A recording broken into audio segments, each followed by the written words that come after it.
Welcome to Full Prefrontal, the show that exposes the mysteries of executive function. This podcast is a collection of conversations about the role of the prefrontal cortex, which impacts your focus, planning, problem-solving, emotional balance, and independence.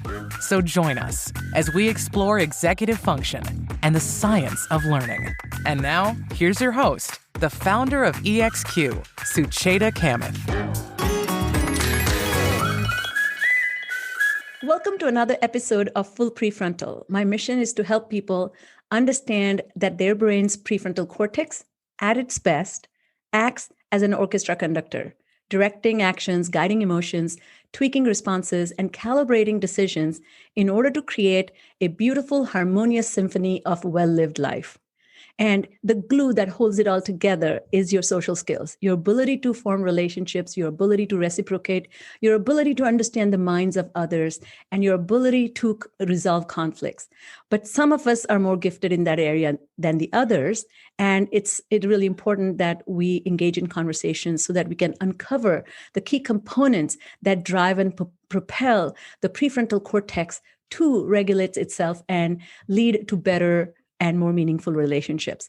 And that's why you are always waiting for eagerly for my guests. And today we have a special treat because we have one of my favorites, which is Professor Tony Attwood, who is a clinical psychologist who has explored autism for nearly 50 years, which is kind of I'm fooled by that, by his looks, because he could not have been working in the field for 50 years. When he looks, he's barely 50. So that's another note. Tony wrote Asperger's Syndrome, a guide for parents and professionals, which has been translated into 27 languages. And that's been my North Star dealing with Asperger's. So I really sincerely thank him. And he is a practicing clinician with a clinic for ASD, which is Asperger's Syndrome Disorder, in Brisbane, Australia, and has contributed to over 30 research articles and written over 10 books on this topic. Welcome to the show, Tony. How are you? Thank you, Sucheta, and thank you for that introduction. You have now set me up that the audience is anticipating this fantastic presentation. I'll see what I can do. And they will never be disappointed because I personally have gained from your humor, your talent, your wit, and your sharp observation of human potential. So thank you. Okay. So I'm going to start with this question, which I often ask my audiences. Since you specialize in Asperger's social skills and this ability to understand minds of others, and you're a hardcore neuropsychologist, how would you describe your own skills in those areas when you were a child? Were you really great with it? Did you struggle with it? What brought you closer to this field? When it comes to social skills, I was very good at it. And it was when I met autistic children who aren't that I realized how complicated it is. I mean, in terms of social skills, I never knew my parents together. I was a baby when they separated. And when I was 6 years old, my mother remarried an engineer. Today, we're diagnosed with Asperger's syndrome. I see. But in that setting, I didn't feel welcome at home. So my escape was the homes of friends. And friendship was very important for me as an opportunity to be true to my real self and engage in reciprocity and facial expressions and humor and so on in friendship, which was my, should we say, coping mechanisms. But it also meant from the age of 6 with my stepfather, I observed him and felt, you're different. You really don't understand. And so when you say I began in this area officially 50 years ago, actually it's over 60 years, because my stepfather enabled me to understand Asperger. So I'm bilingual. I love from that. An early age. And so that's why when I met those autistic children, it wasn't so strange to me because I've been brought up in an Aspie household. You know, you say this reminds me of my personal journey. When I was a young child and a young person, many outsiders or outliers who are socially unaccepted or unacceptable always drew to me. And maybe my I wouldn't paint in the grand ways, but I was much more patient, tolerant, and inviting. And I was raised with great social skills and etiquette to always be inclusive. But it annoyed me inside because these unpopular people would bring down my social capital. Because they would always be odd and they would blurt out things that were not kosher, or they would not have the veil or pretense that gives you social creed. So anyway, but I am so grateful for the upbringing I had, because that really tuned me into a lot of people who had social skills problem. I had an uncle, my mother's sister's husband, who would classically be diagnosed as Asperger's, and he collected clocks. So anyway, we're going to talk more about that, but I really appreciate that. So sounds like, can you help define for our audience what is Asperger syndrome? And since DSM-5, for those who may not know, but it's a psychological categorizational or evaluative process, which has gotten rid of the term and it has embedded back into autism spectrum disorder. So there are the official, the official DSM-5 diagnostic criteria have some very good points, but I have my own, not definition, description. And when I'm doing a diagnosis, I call it a discovery rather than a diagnosis. And I say, it's a different way of perceiving, thinking, learning, and relating. You found something more interesting in life than socializing. It's a different form of perception. You notice detail, sounds, patterns, systems far more effectively than others. So it's a different form of perception. It's a different form of thinking. Often it's not an internal conversation, it's visualization. It's finding solutions, not understanding why, but inspirational. It's a different way of thinking. Now, unfortunately, it's a different way of learning. Most school education is in a social conversational context. That's not the autistic way. And so it's a different way of learning. And when you accommodate their cognitive profile, then you will find abilities that are really quite entrancing. But it's also a different way of relating in terms of how the person perceives social cues, social regulation, reads facial expressions and social context, and is able to engage socially. And some are very competent socially, but it's exhausting because it's an intellectual process. And then the frontal lobe comes in because it's processing time, etc. And so there can be success, but it is unfortunately at the cost of exhaustion. Now, DSM-5.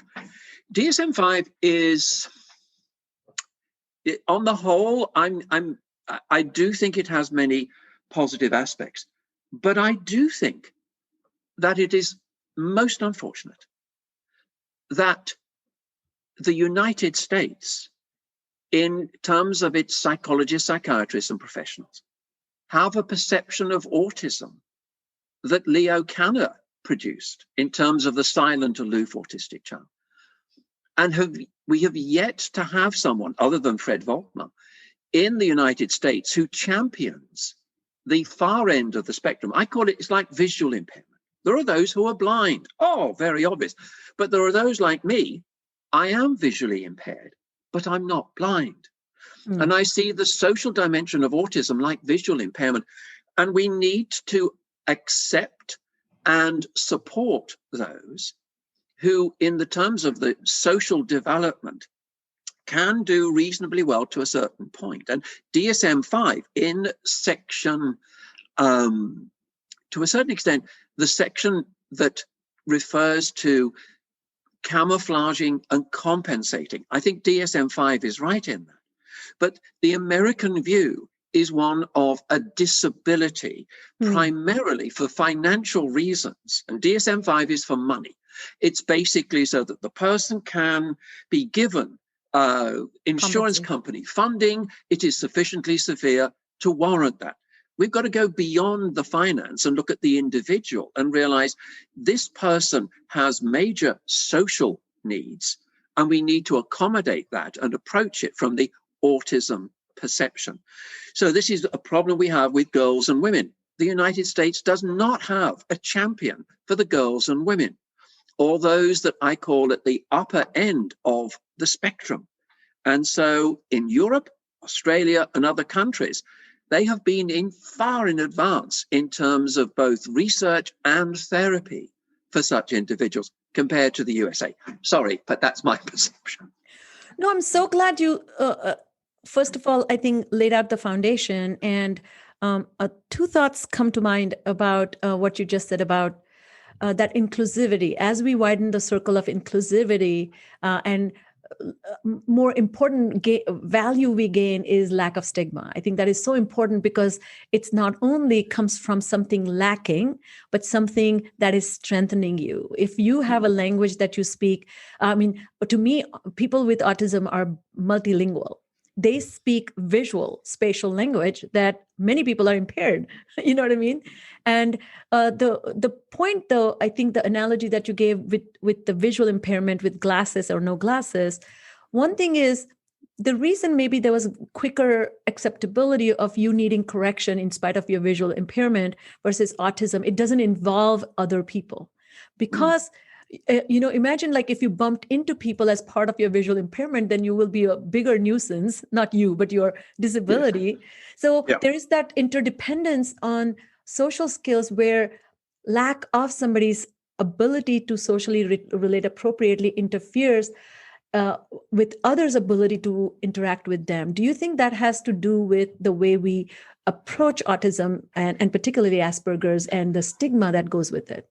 Yeah, but can I transfer that to how other children would perceive the child? They know they're different before they have a diagnostic assessment. Yes. They have a different way of relating, talking, perception, etc. And other kids know they're different. Now, that means that the other kids sometimes see them as, I'm afraid to say this, not human. Oh, yes. And that means that you have no guilt for bullying and teasing. Yeah. And so a lot of my clinical work is actually trying to repair the damage done by neurotypicals. I don't mind autism. Autism's fine. You have that. You're different. That's all right. I see. But I am concerned about neurotypicals and how they will relate to someone who by definition is different.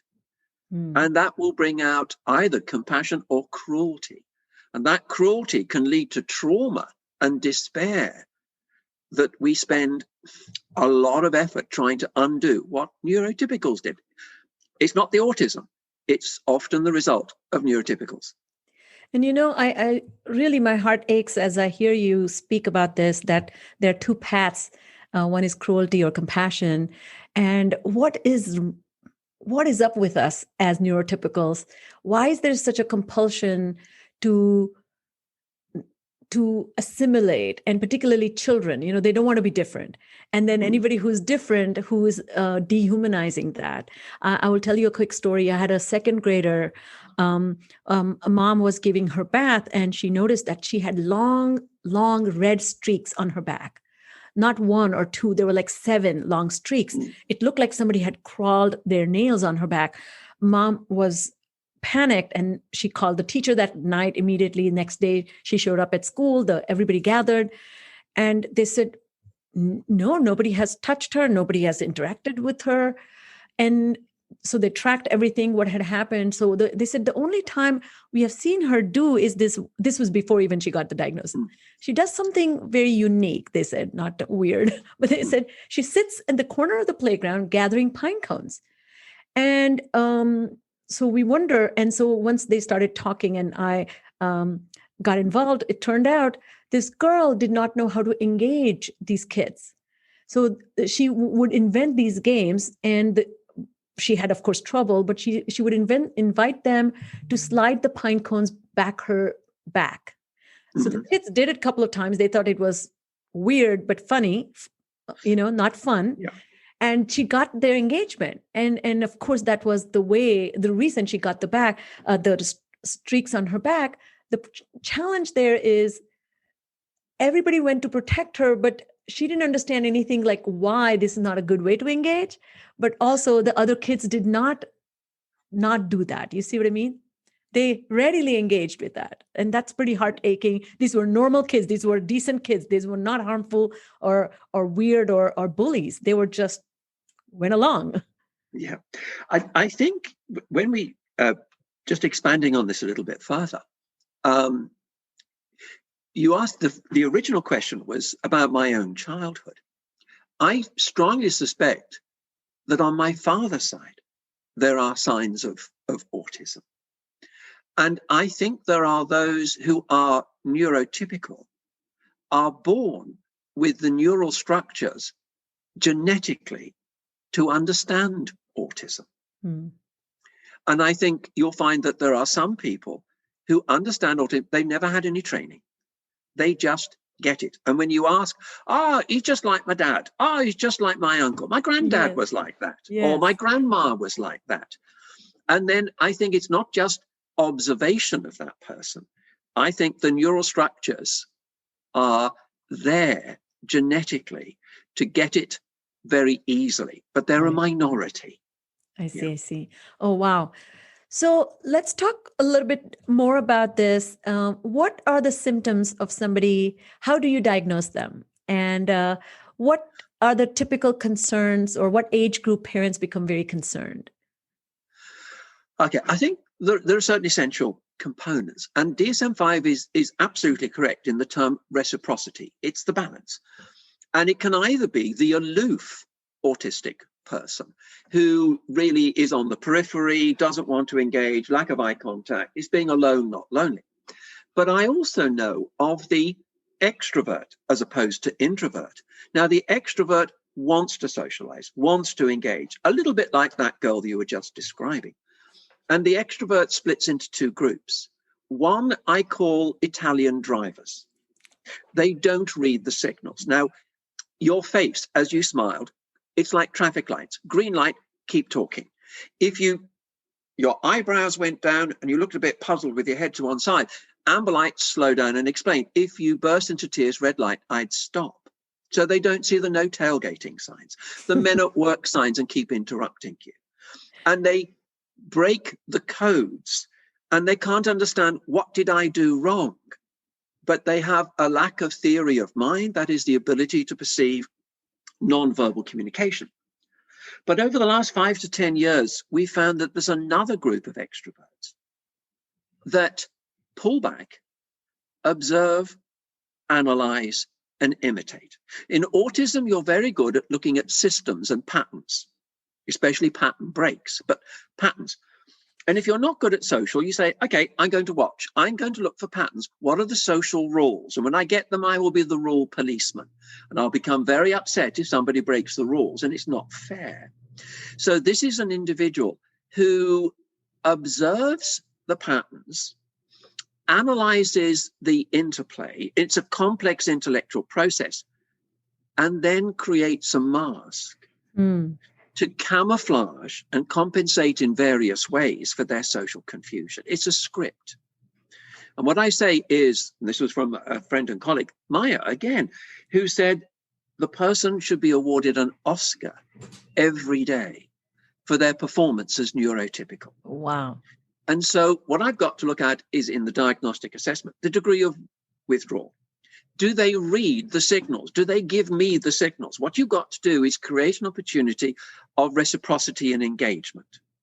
Okay, and you just check what's going on. You try and do this as naturally as possible.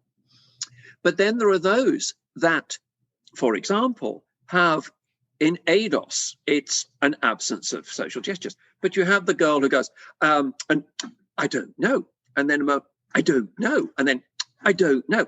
And it's stylized. It is an imitation. It's the right gesture, but it's a borrowed gesture. So what you have is a realization that this person has learnt the script, the act. Sometimes I will notice they are duplicating my facial expressions and gestures. So it's a qualitative analysis that needs to be explored. And this is the subtleties in an ADOS may not pick up the subtleties of what's occurring. So it is a degree of engagement. It's also other areas. For example, some of the things I picked up is with adults, I'll say, I don't really know you. Tell me, very simple question, but I'd like to know your answer. Who are you? And neurotypicals will answer very quickly and define the self by their social network or a complex vocabulary of personality types. Here, the person defines the self by what they do and know. Oh, wow. Or yes. they can't answer that. Yes. Sorry. Do you know the show called Boston Legal? I've heard of it, yes. Oh, so this is my theory. So I came from India and I'm not very well versed with American television. And I saw, I've been here now for 25 years. And one of the things I saw a transformation before my time, there was a show called Mork and Mindy. And all the odd behaviors of Robin Williams were because he was an alien. Yes. Then there came a show that was actually called Third Rock from the Sun. Oh, yes, I know. Yes. And so the whole family was an alien family trying to assimilate. So they were not like Mork and Mindy. He was like little alien. They were alien in the body of assimilated humans running into faux pas. Then fast forward, you have shows like, Sheldon, the Big Bang Theory, and then The Surgeon, or where actually full-blown people with spectrum disorder are actually depicted, but they are now dominating the scene. They're saying, we won't change our behaviors, and all the adjustment is done by others. So I see a cultural transformation as I look at the way we have begun to understand. Before we made fun of them, now we laugh with them. And now as time progresses, there's even more revering them for their unique qualities. Yes. Can I take that up? Because what is occurring is respect. And when I talk to the kids, one of the things they lack at school is respect. Yes. They talk about it yearning for acceptance and respect. And they're dealing with a group that, in fact, are very intolerant of anyone who's different. But respect is important. Society is changing that. But there is a problem that's occurring in high schools. And today, if a student makes a social error, the derogatory comment is, what's the matter with you? Are you autistic or something? Oh, wow. And so the term autistic has become a derogatory term for anyone who doesn't read the social cues. So you've got to be very careful of a distraction. That's one of the reasons why many teenagers reject the diagnosis, not because they don't agree with it, but they know what their peer group will think when that's confirmed. It's viewed as someone, again, in a derogatory way. And, to your point, I do see there's a greater recognition of their unique qualities and contribution to society. For example, like you said, engineers or talented IT professionals. But to me, there is some attitude of using them. Using their talents and discarding their place in social interactions. I'm circling back and finishing my thought about Boston Legal. I was taken aback. This show is, I think, 2010 or maybe 7, something like that. But they actually had a lawyer who was he was a person with Asperger's and had all the quirks, and almost placed in the plot as a source of humor. So I cringed because that was laughing because of his idiosyncrasies, but not really having compassion for his suffering. And yes. I just didn't like that at all. Okay. What I've done is I've actually talked to TV producers. Have you? And I say that this person clearly has autism. And they said, we can't say that because then people wouldn't laugh. Yes, you can't laugh at disability. So we can't say they have autism. Oh my goodness. But then we have a problem there because then we are also saying that all the oopsies and faux pas are only worth laughing at or finding all humor they in want it. Is the audience to laugh. And that's their goal as script writers and producers. is to make the audience laugh. But we can't say that they're autistic because, well, people would say, no, that's not fair. Now, can I take you back on something you said a moment ago? And careers in IT. Yes, you're absolutely right. But that's only a third. Because Medicine. when I look at the careers, there are those with autism who have alexithymia. We've only been exploring this in autism in the last 5 or 10 years, although it was originally known in the 1970s as a part of psychoanalysis, whereby the person has difficulty converting thought and emotion to speech. So when you ask them, what are you feeling now? I don't know. Come on, what are you feeling? You can tell me every dinosaur in the Jurassic period. What are you feeling? I don't know. I will now complete the sentence. I don't know how to grasp one of the many thoughts and feelings swirling in my mind, hold it, identify it, and explain it in speech so that you will understand. So the conversion of thought and emotion into speech is impaired. However, if you ask that teenager, can you create me a playlist of music that describes your feelings? Can you go to Google Images, type in what you think is the feeling, and choose 10 images that represent that? You are a great fan of Harry Potter. Choose me a part of a movie or a paragraph in a Harry Potter book that perfectly describes your inner thoughts and feelings. Play me some music on the piano. And this is where many with autism, with their difficulty converting thought and emotion into speech, are in the arts, fine art, music. They sing in perfect pitch. They become conductors, spotting the errors of the orchestra. They have an attention to detail, perception, and color in the arts, Vincent van Gogh and Andy Warhol, that we need to recognize that the arts is a career. The third is the person has observed and analyzed people and became a psychologist at 3 years old. And they graduate with a PhD in psychology in their 20s. And they become very effective clinical psychologists and psychiatrists. I know so many of them. And I thought you would also mention the whole field of medicine, because again, it's a content heavy, very structured. Do you see that as well? Yeah, the research has shown, my clinical experience confirms that the career with the highest level of autistic kids is medicine. Wow. And so I'm glad that you mentioned that, because I think that's another, you pointed out my stereotyping are only focusing on technology and information processing. So tell us a little bit about, I had this question about their social emotional makeup. So you have said that people with Asperger syndrome may lead an emotionally reclusive life.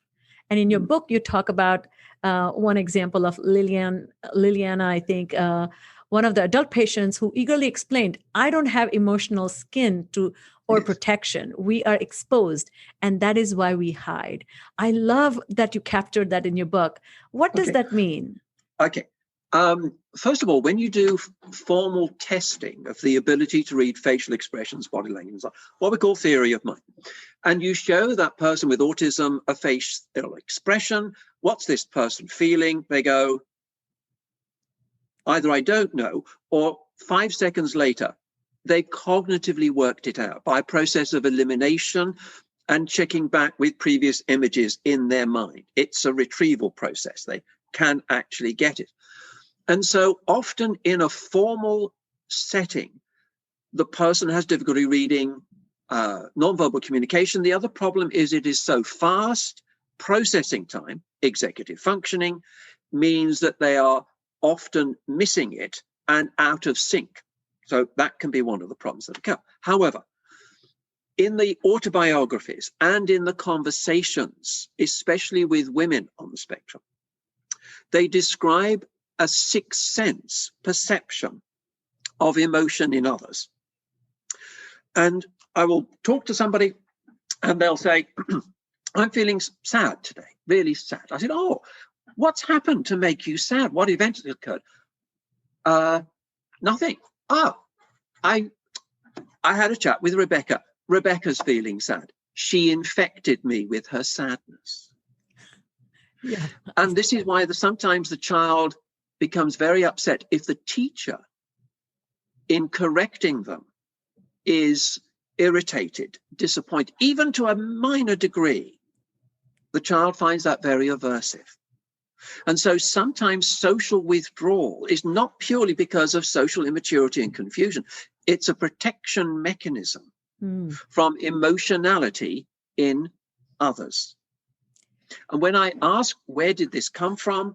They say, I don't know, but I can just sense negativity.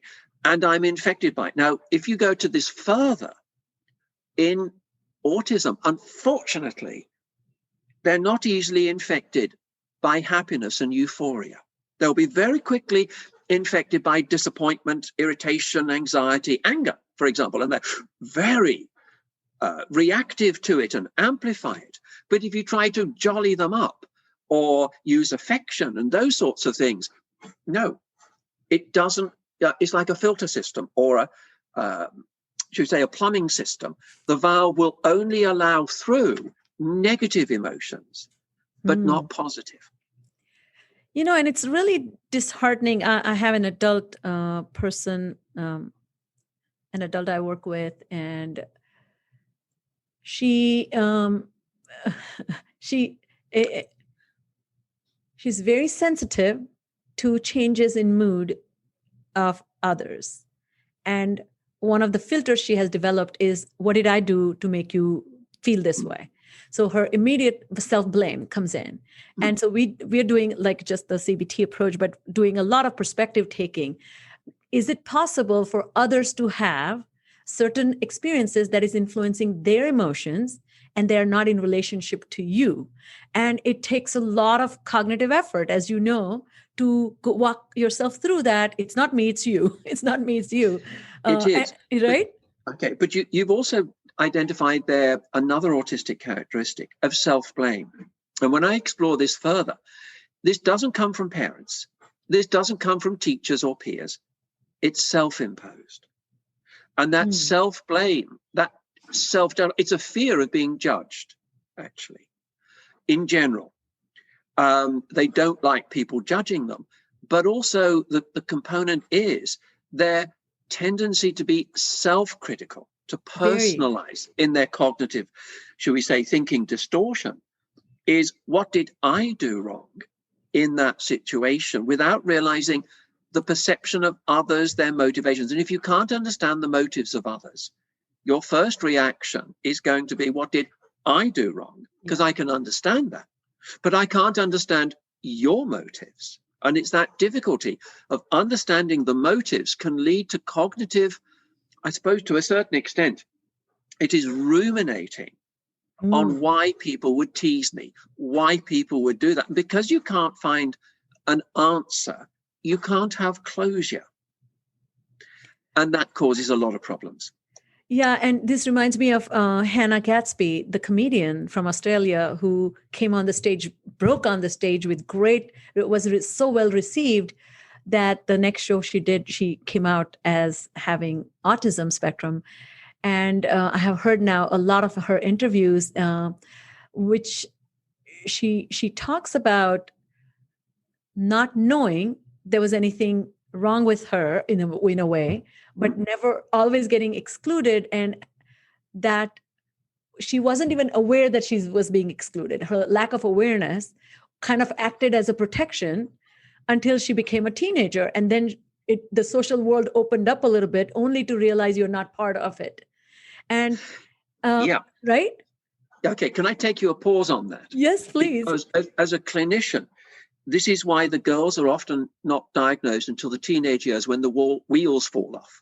Yes. When there's a degree of insight and complexity of what's going on. Because if you're imitating and it's relatively simple, you can create this facade of inclusion and success superficially and somebody externally observing. But it's in the teenage years when it becomes far more subtle and internal. That's when the person starts to realize it's not working. And that's when they can go off the rails in terms of personality disorders, eating disorders, a whole range of things. And so they're first diagnosed with borderline personality disorder or anorexia nervosa or gender dysphoria, not as a diagnosis, but as a description. And that means that when a developmental history is taken, for the first time, the pattern of autism is identified. But for many of the girls and women, it is in the teenage years when they become either what I call a goody two-shoes, puritanic or none. And they do everything, and the teacher thinks they're wonderful, but you wait till they get home. And they've suppressed it. Because in autism, you either suppress it or you're avoiding it. Okay, you don't cognitively process it. But at home, you're a different character. Or they go to the dark side. And in teenage life, for those with autism, it's needing connection. They're seeking connection. And the thing is, they may get connection in a group that is tolerant of a width of diversity, but may not be encouraging, like anorexia nervosa and so on, strategies for coping, which we would recommend. You know, the Hannah Gatsby's interview, she says that I would struggle all day. I would keep it bottled up. Then I would come home and I would have a massive meltdown. And then my parents would turn around and say, she's just being hormonal. She's just a teenager. And she never received any diagnosis until, later in life, because all her oddities were either chalked off as, oh, that's just Hannah, or get over it. Like, you're not trying to get over it. Yeah, it is. And to a certain extent, it's not necessarily severe enough to bring in expertise. And the general public wouldn't necessarily know, because the general publics have a view of the male description. But one of the interesting things we're finding is that some males will do the same of observe, analyze, and imitate. And so they're also now being identified. We've picked it up with the girls first because they tend to write the autobiographies. Men don't tend to write autobiographies unless they're famous. And so we're now finding that this process occurs with the males as well. And that means that the true level of autism spectrum disorder could be much larger. Is much higher. And what the Centers for Disease Control does is assess the number of 8-year-olds in a particular geographic area. That's great. That's lovely. But you're missing the girls because they won't be picked up till they're 13, 14.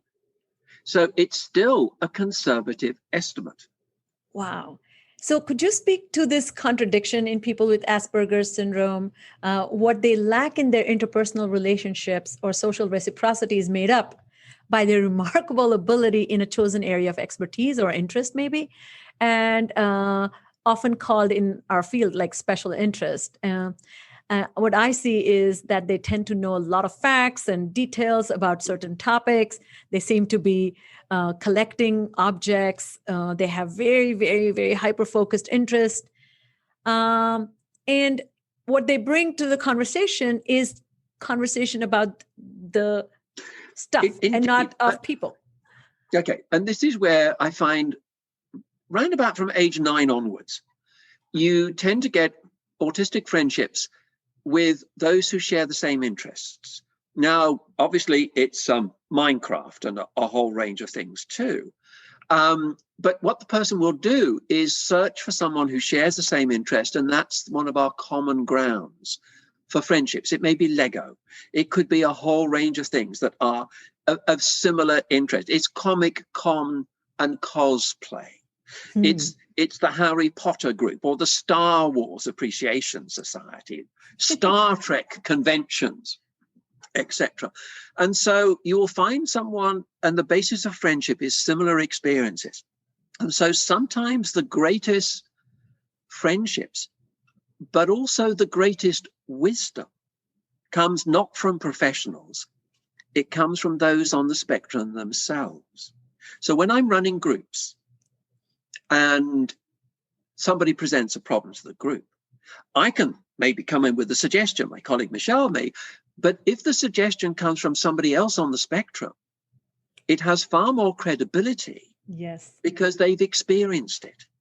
Yes. And so what I'm trying to do is put those with autism in touch with those with autism so that they can share that experience. And that's what I did with Craig Evans and Anita Lesko in the book, Been There, Done That, Try This, where we did a survey, 300 people, what are your biggest challenges? The greatest challenge was anxiety. Right, we got various people, Stephen Shaw, Temple Grandin and others, to write a brief essay on, as mature people on the spectrum, what they would recommend for the younger ones that worked for them. And that becomes a treasure trove of information, which has the credibility and the description, which is heartbreaking at times. But then those with autism say, I will try that because somebody who's experienced it found it worked. You know, I had Elizabeth Lageson. She is the clinical psychologist from UCLA who is the director of the PEERS program that does parent-assisted social skills training. And one of the things we were talking about is this challenge with people with autism or on the spectrum who fall on the darker side of social disconnection. Can you comment a little bit about the percentage of children or young adolescents who join white supremacy groups or those who engage in bullying in virtual space? Many of them struggle with the spectrum disorder.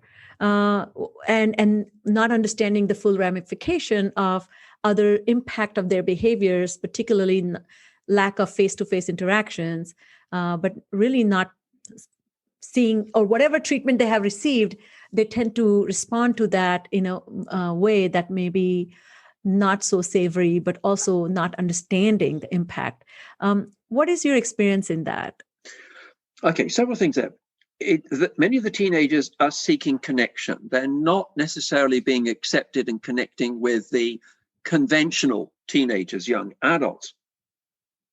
But what they're looking for is acceptance. But a characteristic of autism can be black and white thinking, no gray areas. Yeah. Okay? And when you get to fundamentalist religions and political groups, it's black and white. It is very clear what's allowed and not allowed. And that rigidity, that sense of certainty of following a script, the Bible, the Quran, gives you no need to think and make a philosophical, moral interpretation. It's there in black and white. It's usually, in Christian terms, it's an Old Testament God of retribution, not a New Testament Jesus Christ compassion. And so that person is then intoxicated by feeling this is my home, this is my new family, this is a group of people that are encouraging me in my beliefs. And so the risk can be that they start to become manipulable by those who will see them, as we use in Britain the term, cannon fodder for the cause. And that can be a problem. So do we have data to know how many people who join cults or extremist activism, or it's not even called activism, I guess, what percentage of that population tends to be on the spectrum? No idea. It is very difficult to go up to these organizations and say, excuse me, I want to administer to every person in your group the autism quotient, because I want to know how many are autistic. They're not going to do that. Tony, if anybody can be persuaded, it will be you persuading them. I would have to persuade it in a way that it's to their advantage. But it does mean it's a problem for parents who can feel that they're starting to lose their son or daughter. Another component that will occur in the teenage years is the teenager will discover the cure to autism. And there is a cure. There is a way of dissolving all the diagnostic criteria in DSM-4 and DSM-5. It's very easy. You go into your bedroom and close the door, and you're cured.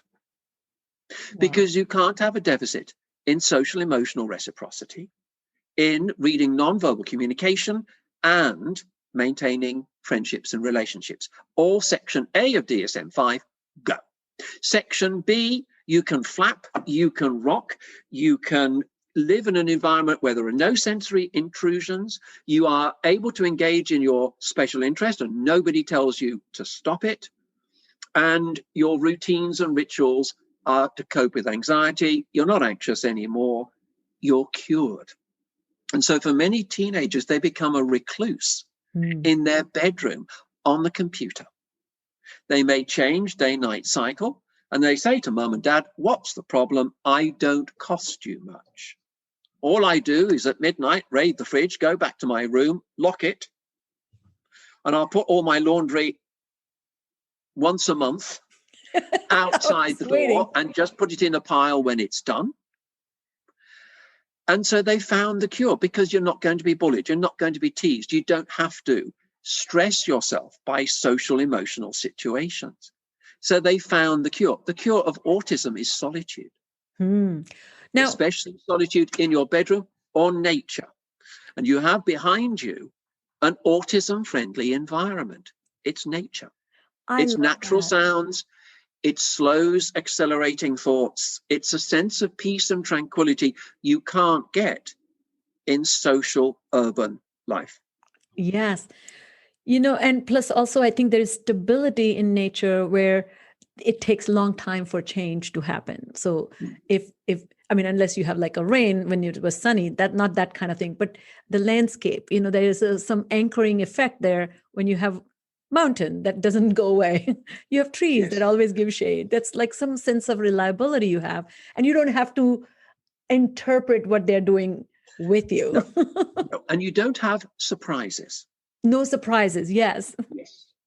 So you can understand that if I am looking at the sense of well-being of an autistic person, it's encouraging time in nature as much as we can, because that is the restorative, it is the natural environment of someone on the spectrum, is to be in nature with animals in particular, because animals accept you. Animals are kind. You get animals, they get you. And they love you, no matter whether you have great eye contact or not. No, they just adore you.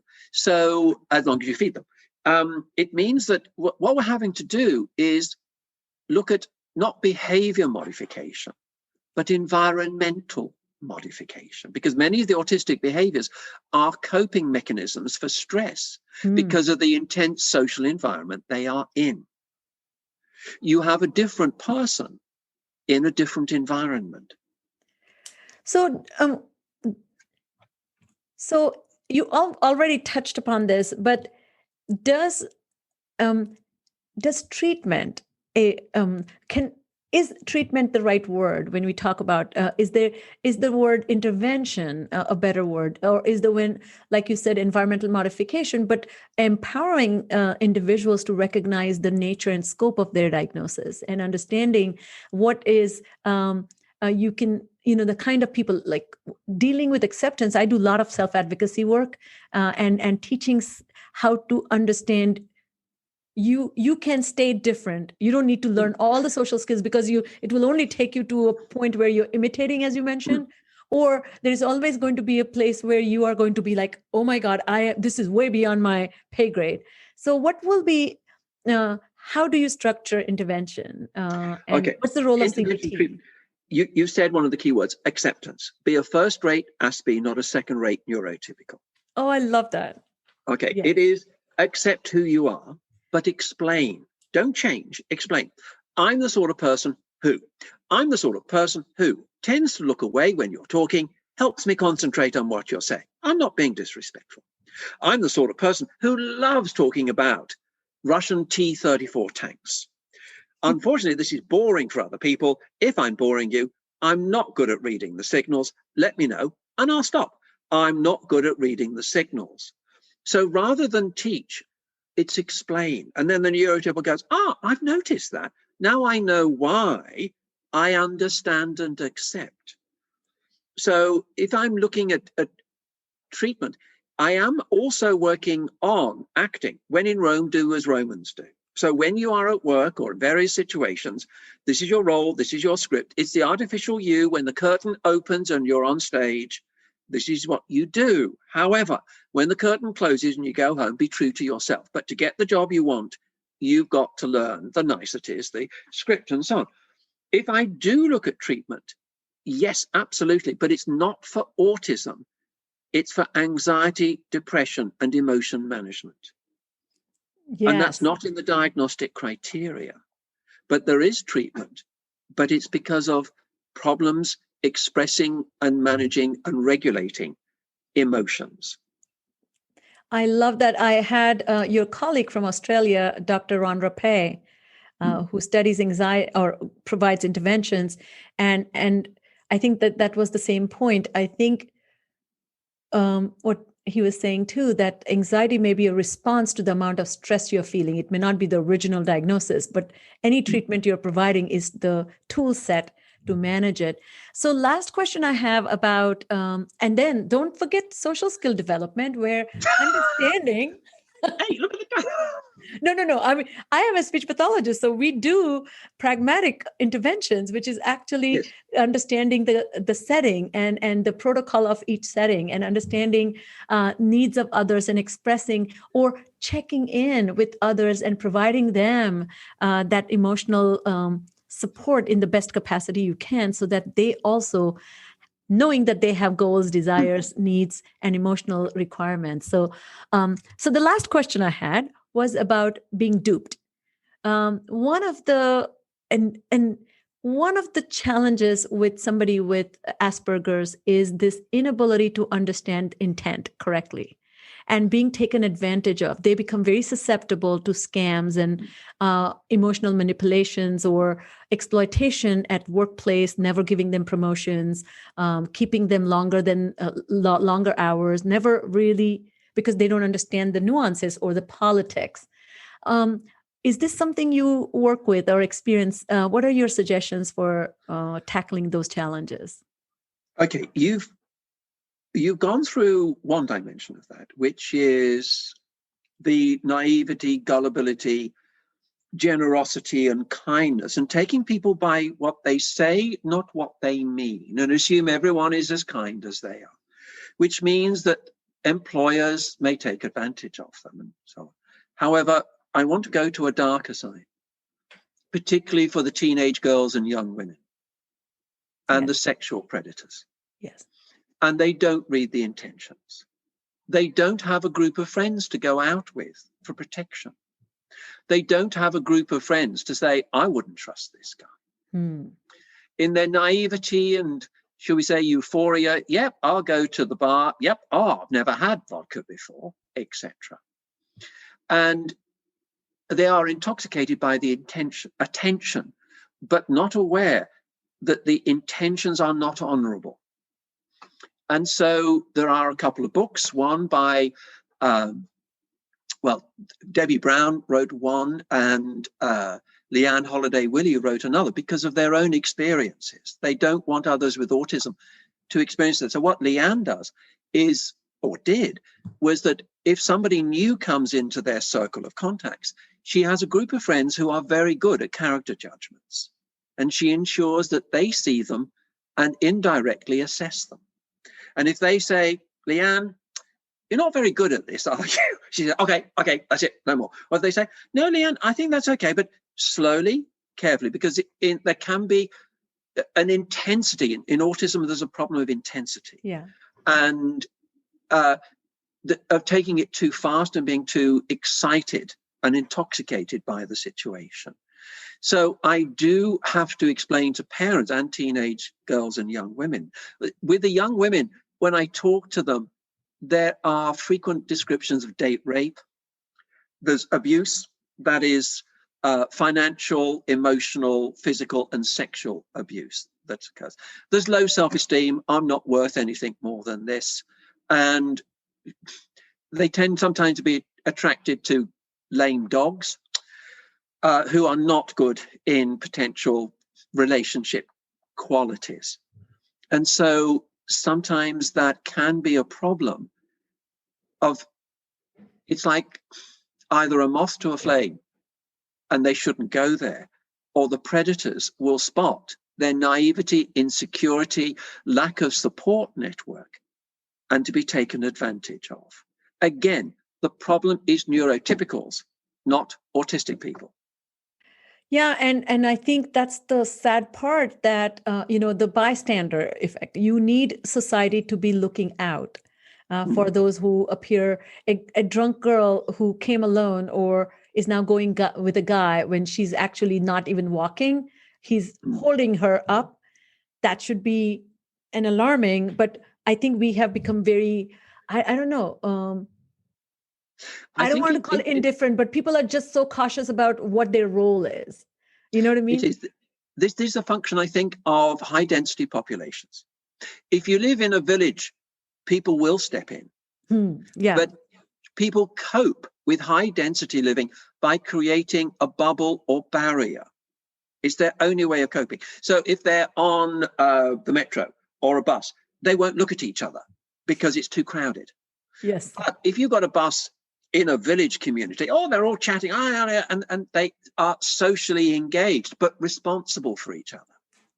I love that. Whereas, sorry, go ahead. Whereas? I can tell you the loneliest place can be where the most number of people are. I'll end with one quick story. I had a client once who had a lot of difficulty understanding. She was about 19. And so at 2 a.m., a guy called her, a guy who was an acquaintance, not even a boyfriend or any such thing, and asked her, would you come and visit me? I'm feeling lonely. And she said he was lonely, And so she went, and of course it was a booty call, as we call it in America. And it was a very delicate situation because it was a clear example of exploitation. But myself and the therapist, we were working together with her parents. It was very delicate situation, because if you tell her she just got used, that would have devastating effect.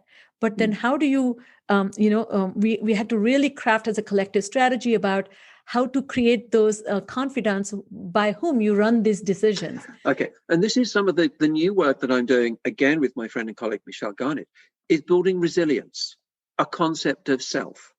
And so this is perhaps the fourth wave of cognitive behavior therapy, is who are you? And it's building up a strength of character, your qualities in personality and abilities. And by having that self-confidence and resilience, you are less likely to follow through with the predators, because they're looking for somebody who doesn't have that resilience. I love that. So you're talking about identity, that I am the person who doesn't. I'm the person who does. In my family, Yeah. We have some interesting things like, if you were an animal, what animal would you be? Oh, yes, I love that. And then we say, okay, well, some people are a snake. Some people are a wolf in sheep's clothing. Okay. So that's a way of characterization. Another one we'll do is to create a collage. And in that collage are important people to you, real and fictional, your favorite photos, mementos, things that are important to you. And we spend some time creating all the content of this collage and then putting it all together. And where they put things and the connections can be absolutely fascinating. I will share one last thing. Sorry, this is going on my sharing, but I do concentric circles of connections with them, which is the same concept, but these are concentric circles, and who goes in the center of it, which is the closest people to you, and then peripheral. And then, of course, we have objects, interest, and people in these concentric circles. And then we have rules for each circle. So further away from the concentric circle in the center, less freedom of giving them decision-making power, or giving them we talk about coming to the stop sign. So who came first to the stop sign? So the last person who came has to wait. So they don't get. So last person in the circle doesn't get your attention. So that kind of, we talk about that, visualizing the concept of relationship. I use that and I color code it like a rainbow. So you have red in the center and blue. So I'll say, this person is in the green circle.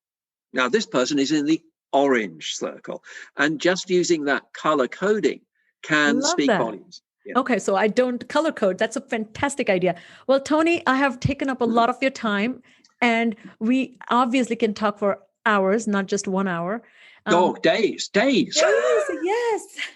Well, as we close, I wanted to see if you already have given a lot of recommendations about the expertise in this area, but do you have books that influenced you as a person and as a thinker and as a learner that you think every person should explore? Oh, it's a tricky one, because sometimes reading can either be professionally or for pleasure. Whichever. Okay.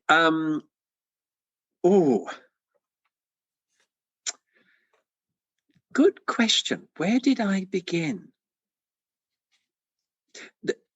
Lorna Wing. I first became officially interested in autism in 1971, when it was childhood schizophrenia or childhood psychosis. And she wrote an excellent book, not only as a psychiatrist, but a mother of Susan. And her book, which is now ancient, it's on my shelf and I haven't looked at it. But what I found was that it was so prophetic in its understanding, which was remarkable. So I think Lorna Wing and anything Lorna Wing did, she died a few years ago, I have with great respect. She was the one who first used the term Asperger's syndrome. Isn't she the one who actually challenged not challenged, but came up with the label as well as a different approach to it, right? Yeah, she did. At the time, the view was, if you're finding a pattern, you search, has anybody else found this before you? And she did, Hans Asperger. And so as the protocol was then, she called it Asperger's syndrome, because in the 1940s, he described very accurately, because that was his training, accurate description, a group of people that she said Asperger's syndrome, but she's British. And this is where I say the Americans have never really understood Asperger's, because it wasn't discovered by an American. Sorry. I know the whole neurotribe history there. Oh, okay. Right. So I think that's a very, very important book. Is that the one that Beyond the Silence? I'm not sure. I'd have to find a few moments. It's in one of my my library, in the far corners of the library. You list it so people have in our show notes, so people can actually look it up. Thank you. And which other second book you were thinking about? No, this is going to be strange. Please go for strange. You're British. Okay. No, I'm just kidding. It's strange. No. It's my own book, and this. Oh my God, I love it. Which one? No, seriously, because I will look at it and I will go back and I think that was good. Oh, I like that phrase, and I keep thinking, did I actually write this? Is this me? I thought, oh, that was really good. Oh, that was insightful. Who wrote? It was me. Is that the Asperger's Syndrome Complete Guide? Because that's my favorite. That's one of my favorite books. Yeah. So in a way, it's looking back at how my perception of autism has changed. And what I saw so many years ago, I find as a clinician, academics are about 10 to 20 years behind clinicians. Yes. And I have to read, I'm a professor, I have to read journal articles. And they'll say, we've discovered this. I knew that 20 years ago. But you only accept it now because you have got data for it. There is wisdom, which is more important than data. Because in academia, data is the more data you have, the higher status. I say wisdom is more important.